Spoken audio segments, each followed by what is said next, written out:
In a city in Korea, apartment complexes become the most popular type of home and quickly multiply, transforming the area into a huge cement forest. One morning, a massive earthquake hits the city and all these buildings begin to crumble down. At his apartment, an injured Min-sung wakes up and goes to the balcony to discover his complex is the only one left standing in a sea of destruction. Then he goes downstairs to discover the residents discussing what to do and looking at the management guide, but it'll take a while to get the generator running. Min-sung returns to his apartment with some supplies and works with his wife Myung-hwa to ration their food. She thinks they should leave for her father's home, but Min-sung points out it's too dangerous out there. As hours pass, survivors from the destroyed buildings start coming to the only remaining complex looking for a place to stay. In the evening, a mother and her kid knock on Min-sung's apartment, desperate begging for help. She says Min-sung is the only one that opened the door and even offers to pay. Min-sung hesitates to let them in, but when Myung-hwa hears them, she immediately offers them a spot to sleep in. The next morning, Min-sung goes to the reception where people are selling some supplies. They don't take money though, they only accept lighters, gas, or water. Another man pays with some batteries, so Min-sung ends up paying with his watch. As he makes his way upstairs, he notices the corridors are getting crowded with outsiders and fights often ensue over supplies. When a peach can accidentally falls and rolls under a couch, Min-sung rushes to retrieve it, only to scare a bunch of roaches into coming out. In the apartment, Myung-hwa is teaching the kid how to use a walkie-talkie, and when Min-sung comes back, he goes straight to the bedroom. Myung-hwa joins him and discovers the peaches, but when she tries to share with the others, Min-sung stops her, saying they've earned the right of a treat for just them. The couple starts enjoying the peaches only to be interrupted by the mother who wants to ask a question. Now they have no choice but to share the peaches with them. As days pass, the weather gets colder and more outsiders keep coming. Min-sung is starting to get annoyed because he thinks these people are abusing the hospitality. Suddenly they hear people fighting and Myung-hwa goes to check on a wounded man because she's a nurse. At that moment smoke starts coming out from behind a door and the apartment explodes in flames, causing everyone to back away. However, Young Tak comes through with a fire extinguisher and tries to put off the flames. Unfortunately it isn't enough, so instead he rushes to release the emergency hose and gives it to Min-sung, who rushes to fight the flames. He's unable to control the hose though, so Young Tak comes through again and takes it inside to finally put an end to the fire. Afterward, the others thank Young Tak for his heroism, and they agree to a special meeting involving only the building residents. GMA tries to keep things organized, but soon an argument ensues over what to do with the outsiders. Myung-hwa says they should try to find a way to live all together, but many people disagree, and GMA points out how many of these people come from fancier buildings and used to look down on them for being middle class, not to mention supplies are running low. Since Min-sung is a public servant, he's asked for advice, and he points out they need to form some sort of organization to work together through the crisis, starting by getting a leader. GMA nominates Young Tak for his heroism, and everyone supports the decision. Next, the group decides to vote if they'll kick out the outsiders or not. They use a system with people going into a room one by one and putting a white or a black stone inside a boot so the votes can be anonymous. Once everyone has voted, they check the stones and confirm most residents want the outsiders gone, but they'll have to make a plan first. Later in the evening, Myung-hwa asks Min-sung what color he chose, but dodges the question. At that moment the kid asks her to help him get to the bathroom, so while Myung-hwa goes away, Min-sung looks at his injuries and has a flashback of what happened before the earthquake reached his home. He had been downtown in the area that got hit first, and he and other men were trying to push a truck to save a woman stuck inside.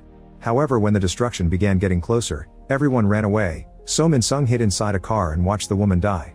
His car was pushed around a couple of times too, but thanks to the seatbelt he was able to survive. The next day, Young Tak asks Min-sung to lead the anti-crime task force because he went through military service some time ago. Afterward, Young Tak and GMA gather all the chosen task force leaders, who all have military training. A man says the leaders should be only owners and not renters, but GMA points out there's no bank or money here, they're all equal. They agree to meet at dawn with some weapons, just in case any outsider tries to resist, but they clarify they shouldn't kill anyone. Suddenly Do Kyun announces his health isn't good enough for this and quits, causing everyone to judge him. Afterward Min-sung gets a metal bar from his wardrobe to use as a weapon, which worries Myung-hwa. At dawn, Young Tak checks on his mother before joining the team. GMA makes a big announcement about possible empty spaces to make the outsiders leave the building, and Myung-hwa has to say goodbye to the mother and the kid.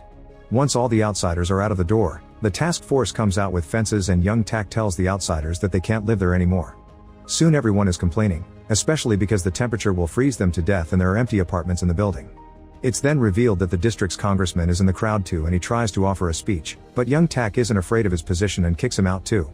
An outsider calls him out for treating the government with disrespect and tells the others to start pushing their way inside.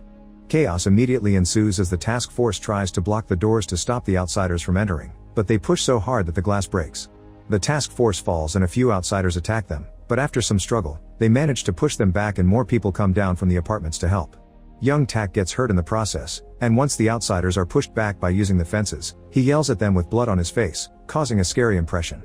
At that moment some residents start throwing rocks from their apartments, and the outsiders run away. Everyone celebrates except for Myung Hwa, who is disturbed by all this violence. During the following days, the residents work together to rebuild any damage to the building and share all the supplies. They also build a gate around the complex to stop everyone from crossing into their territory. GMA establishes some rules. Only residents may live there. It's forbidden to go in and out at will to avoid trouble. No fires should be started, and rations are provided according to one's contribution so nobody will slack off. When it comes to personal hygiene, because of the lack of water, they must put their excrement in bags and throw it into a hole in the ground. A bunch of task forces are also formed for the sake of organization. The anti-crime force is in charge of patrols and maintaining order, and they allow any man older than 16 to join. The rations force distributes the supplies properly, and the maintenance force works on repairs. There's also a medical force that helps with injuries. Everyone is happy to be working together and improving their living space. When the lack of supplies begins to be a problem, Min Sung and a few men leave the complex to go looking for food in the city ruins. The further they go, the more bodies they find on the ground, including the congressman. Suddenly the residents see an explosion in the distance, but thankfully the group manages to come back safely. They've brought back some food, but most of it is moldy. From then on, Min Sung's group leaves every day to check every building on the map. The only time they find a complex standing, they only find bodies inside, and it's all the result of human violence. They do bring some food back sometimes, but it's not much and they're always short on supplies. One night while they're out there, Young Tak and Min Sung chat while watching another explosion in the distance, and Min Sung says he thinks they'll be rewarded for all the suffering they're going through. He also comments that Myung Hwa had a miscarriage last year, which explains her need to protect the kid. Meanwhile at the complex, Myung Hwa is shocked to see the kid on a neighboring balcony, and he still has the walkie-talkie. She rushes to her place to find her own walkie-talkie and talks to the child, learning that Do Kyun is hiding him and his mother in his apartment. Back to the salvaging team, they find a tunnel that lets them access a new area and find a grocery store. When they try to enter, the owner comes out and aims his weapon at them, telling them to leave.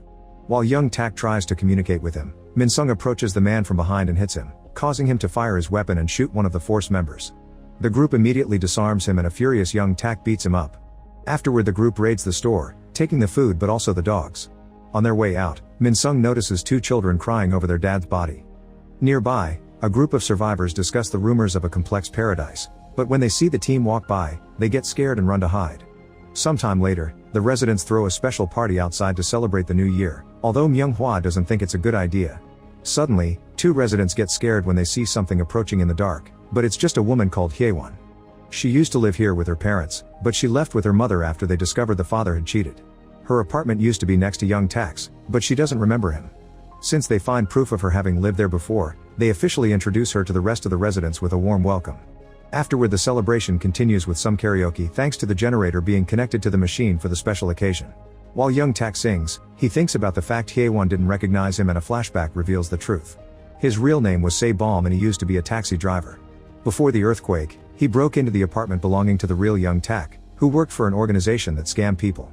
Se Baum was one of his victims and wanted his money back, but when Young Tak refused to help him, Se Baum attacked him. Young Tak managed to stab him, but Se Baum didn't give up and threw him on the floor to kill him by filling his mouth with the stones while Young Tak's mother watched and had a seizure. At that moment, Se Baum got a call from his wife and daughter, who were yelling at him because the debt collectors had come by to take everything. Then the earthquake happened, and since his wife hated him anyway, Se Baum stayed there and took over the identity of Young Tak. Sometime later when the residents go to pick up their weekly rations, an argument ensues because it's barely enough to live. The anti-crime force gets more food than the others and a man calls it unfair while showing the scar he acquired when he was working on repairs. He also accuses the anti-crime force of being murderers, which is overheard by Myung Hwa. GMA ends the argument by telling them that if they don't like it, they should leave. Later in private, Myung Hwa asks Min Sung if he killed anyone. Min Sung tells her there was an incident but that the guy didn't die. However, Myung Hwa is disgusted by such violence and tells him not to go on those searches anymore. Afterward, Myung Hwa takes some of her extra supplies to Do Kyun to help the hidden outsiders. Meanwhile, Young Tak visits Hyewon with the excuse of bringing her a heater. He also asks her if she knows his mother, and when she says yes, Young Tak corners her against the wall. With a threatening voice, he asks if she remembers him now, so Hyewon lies and says yes for the sake of her safety. Moments later, Hyewon is having a wound checked on by Myung Hwa, who asks how things are outside. Hyewon says it's hell out there, but there's a rumor of a group living near the station. When other women in the room begin making comments, Hye-won calls them out for their sheltered hope and points out there are hundreds of bodies out there that they're ignoring. The women scold her for being rude and accuse her of taking advantage of their work because she arrived later. They also insult her dad. Hurt, Hye-won stomps out, and when Myung-hwa follows her, she tells her that everyone here is crazy because Young Tak isn't a real resident and they treat him well, but they don't do the same with her. Their conversation is interrupted when they hear screaming. They've discovered a resident body that was killed by the outsiders when he crossed the gate alone. The killers even left a message with blood saying everyone would pay soon. This reminds Young Tak of having found his daughter's body in the city ruins, and he immediately announces that from now on there will be strict control over who leaves the complex and the number of guards will be increased. Later in the evening, Young Tak goes to Do-kyu's apartment and looks around, pointing out Do-kyu has lots of furniture he should be donating for wood. After opening the wardrobe and all the drawers, he lifts the mattress from the bed and finds the mother with the kid hiding in there. Young Tak immediately kicks them out and punishes Do-kyu for breaking the rules while the residents watch without protesting. Then Young Tak tells Min-sung that his wife was involved too. Afterward in private, Min-sung scolds Myung-hwa for almost getting them in trouble. Myung-hwa is disgusted by this attitude and tells him that Young Tak isn't a resident, but since she doesn't have proof, Min-sung doesn't believe her. Then he goes after Young Tak and falls to his knees to apologize, so Young Tak tells him to work harder. The next day, the anti-crime force becomes even stricter. They visit every apartment to check for outsiders, and if they find any, they kick them out and mark the door with red paint. Myung-hwa tries to secretly bring some medicine to Do-kyu, but he refuses to take it to avoid trouble. Once the cleansing is done, Young Tak makes the rule breakers apologize multiple times on their knees while announcing now the building only has true residents in it. At that moment they hear yelling and notice Do-kyu standing on the balcony. After he says this is all wrong, he falls to his death. Later, while the residents are burning the body, a small earthquake causes a building nearby to collapse, and this breaks a huge tank that finally provides them with water again. While everyone celebrates, Myung-hwa approaches Hye-won and asks her for more details about Young Tak. Before she moved away, Hye-won received a package by mistake and took it to her neighbor, who was the real Young Tak. Soon GMA approaches Young Tak to explain they have water now but they're almost out of food, so Young Tak announces a new group is going out to find food. Hye-won and Myung-hwa use this chance to make a hole in Hye-won's wall and break into Young Tak's apartment. They look around but find no clues because Young Tak got rid of them, so Hye-won asks the old lady, but she has no idea what's going on. The duo is ready to give up, but on their way out, Hye-won notices the washing machine is strangely sealed. They proceed to open it and are disturbed to find the real Young Tak inside. Meanwhile, the group travels farther than ever and eventually finds a destroyed food court. The only way in is a very tight tunnel filled with bodies, so Min-sung volunteers to cross it. He's disgusted by the bodies and even thinks he sees a hand move, but he stays strong and reaches the end. After breaking some glass, he's delighted to discover a room full of food. The group immediately works on getting it all out, and when they start making their way back, Min-sung sees a hair clip that he grabs for his wife. Suddenly, flaming pieces of debris start falling around them, so they run to hide, but unfortunately a member is hit and dies. Once the debris shower stops, the group returns to the complex with the food and the body. GMA is devastated to see her son dead and slaps Young Tak for not protecting him like he promised. The moment is interrupted by Hye-won, who shows everyone the real Young Tak's ID and makes some men bring out the machine with the body. Everyone starts panicking and demanding an explanation, so Young Tak snaps, pointing out that he gave his life for this complex and they wouldn't be here without him. He also mentions that he was scammed, so the apartment is technically his. However, nobody supports him and GMA yells at him again, inspiring everyone to yell too. The furious crowd begins pushing Young Tak to kick him out, but he manages to pull away and go after Hye-won, who he pushes into the excrement hole. Suddenly Min-sung appears with a weapon in hand, but he can't bring himself to shoot, so Young Tak easily takes the weapon from him. At that moment, the gate begins crumbling down, and the outsiders finally break in to get their revenge. Many men stay to fight and Young Tak begins shooting people all over the place, but most residents run away. Myung-hwa and Min-sung hide in their apartment, but a person comes in and attacks Min-sung, heavily wounding him. Myung-hwa comes in his defense and almost gets killed, but Min-sung recovers and saves his wife by killing the guy. Afterward, the couple leaves the apartment and seeing the riot outside, they decide to leave the complex. Suddenly someone throws a bomb at the building and Young Tak kicks it away, but it still explodes above them and kills dozens of people. Young Tak is seriously hurt but still makes his way into this apartment, only to fall and die as soon as he makes it inside.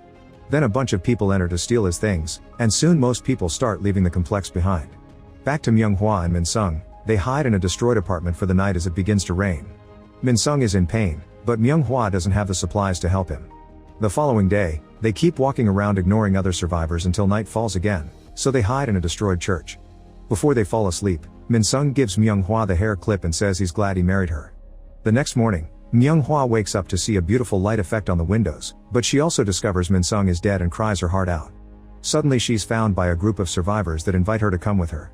Myung-hwa is taken to the group near the station that Hye-won mentioned, and she's surprised by how accepting they are. She's given food and a place to stay without hesitation, and outside food is being shared in equal amounts, proving humans can opt for kindness if they want to. Make sure to subscribe and turn on notifications so you can watch more videos like this. Thanks for watching.